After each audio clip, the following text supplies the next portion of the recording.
This update could literally make this credit card the best credit card out there in the market right now, at least for 3 months. Let's see the new rotating quarterly categories that the Chase Freedom Flex has to offer. Welcome back to Tito's Credit Cards, where we talk about cashback and points, travel and redemptions. If that's something that interests you, do me a favor and hit that like and subscribe button to help out the channel. It's a pretty well-known fact that the Chase Freedom Flex card is one of the most beloved credit cards in the market. Personally, I prefer the Chase Freedom Unlimited credit card due to its 1.5x base multiplier. But I cannot deny that the Chase Freedom Flex card has a lot of highlights and a lot of good reasons why a lot of people would view that as the best credit card out in the market right now that has a no annual fee. We'll do a quick deep dive into this credit card and how it works. However, if you want to skip to the point where we talk about the new rotating quarterly categories and how you can maximize them, then go ahead to this time right here.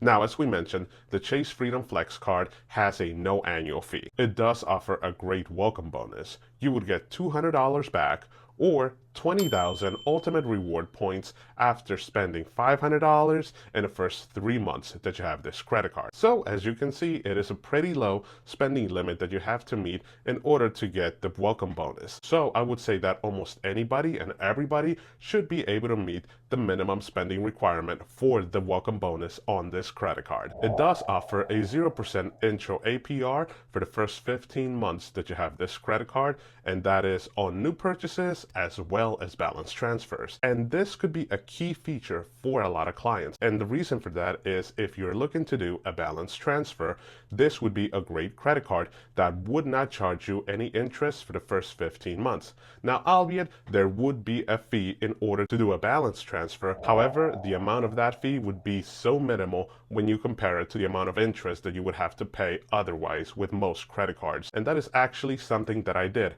Now, I did this with the Chase Freedom Unlimited card, but you can apply the same plan with the Chase Freedom Flex card, where I was able to transfer my balance into the new credit card that I opened with Chase and then spent 12 to 13 months paying my balances down in order to avoid paying any interest. The multipliers on this credit card are absolutely fantastic, but they are a bit redundant when you compare them to other Chase credit cards, like the aforementioned Chase Freedom Unlimited card, as well as the Chase Sapphire Preferred card and the Chase Sapphire Reserve credit card. You get 3x back on all dining transactions. You would also get 3x back on all drugstore purchases, so your Rite Aids and CVS pharmacies of the world, where you would be able to get a 3x back with this credit card. You would also get 5x back on all travel purchased directly through the Chase travel portal. Now again, the caveat to that is that it is travel that is booked directly through Chase's travel portal. So if you book any travel directly with a hotel's website, airline's website,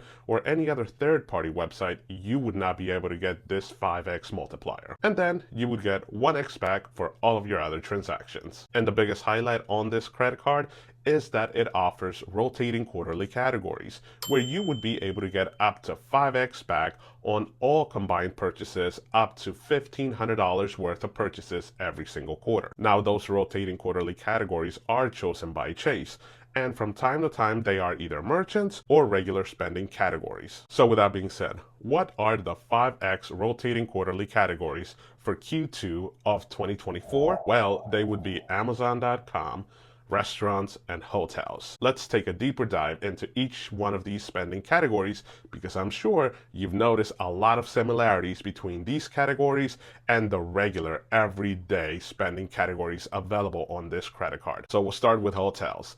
You're gonna get 5x back on all your transactions that you do whenever you book any hotel stays, which is great, especially with summer right around the corner. A lot of customers will want to make their bookings now, and what better way to do it than knowing you're getting 5x back? Now you might be asking yourself, Tito, aren't these transactions considered travel transactions? And you're absolutely right. A great way to really amplify the multiplier for this quarter is if you book any hotels using your Chase Freedom Flex card. As long as you use the Chase travel portal, you would end up getting 9x back on all of those transactions. That's right, you would be able to stack these spending categories. So you would be able to stack the 5x back rotating quarterly category and the regular 5x multiplier that's available on this credit card. So if you go ahead and book your hotels with the Chase Travel Portal using the Chase Freedom Flex card, you would be able to get 9x back. That's right, you would be able to get 9 points per dollar spent on all of these transactions. The next rotating quarterly category is restaurants. And I mean, come on, it's springtime. Who doesn't want to go out and have a great lunch or a great dinner out and about? It's finally starting to get warm out, so the first thing you want to do is just have a good beer or a good dinner with friends and family. So if you have the Freedom Flex card, you would not only get 5x back due to the rotating quarterly category for this quarter, you would also get the 3x back that's available on the regular everyday multiplier on this credit card.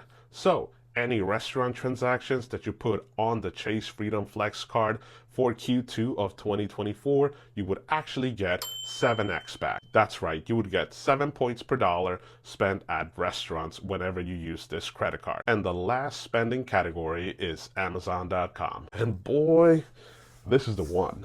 This is the one. I could care less about the other two spending categories.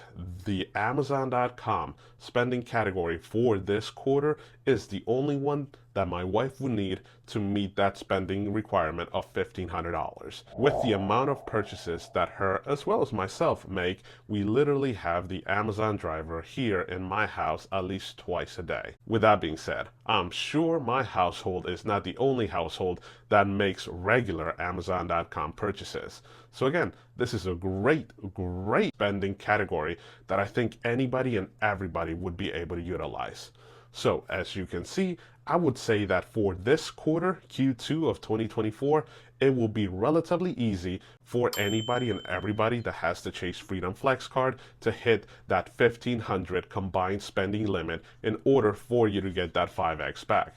And again, you're able to stack up these multipliers, so you would be able to get quite a nice reward at the end of this quarter. With that being said, I definitely want to hear from you guys. What do you think of the spending requirements for Q2 of the Chase Freedom Flex card? Are they good, or would you prefer a different spending category? Let me know down in the comments below. With that being said, if you found any information useful during this video, please hit that subscribe button as well as the like button. Thank you, and I hope to see you in the next one. Adios.